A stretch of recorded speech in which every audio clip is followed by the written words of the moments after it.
Gece küçeler danışır, yanır çırağım. Gülüşün düşse üstüme pozular davam. Seninle ritme düşür yüreğim tamam. Baxışın şimşək kimi çaxır gecəyə, adın yazılıb ürəyimdə bircə-bircəyə.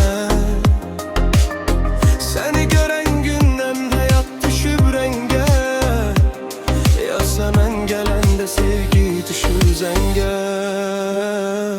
Səhnədə söz atıram adın dilimdə, herkes susur qalır bir an fikrində.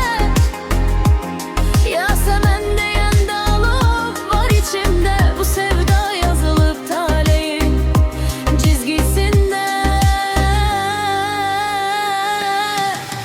Gecə işıqları yanır şəhərdə, səninlə addımlayıram səssiz küçələrdə. Adın nətir kimi qalır nəfəsimdə, Yasəmən sən varsan ürəyim həvəsimdə.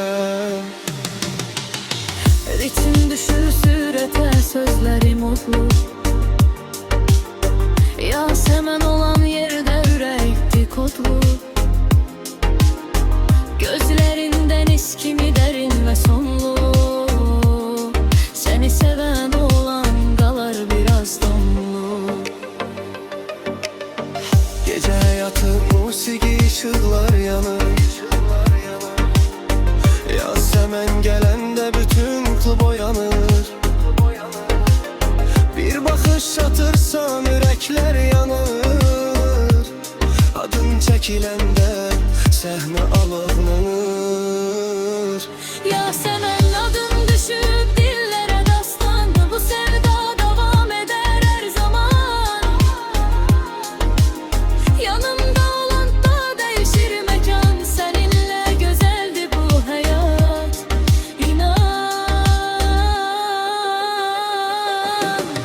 Sözümü bitirirəm bircə cümləylə, adın döyünür ürəkdə səslə.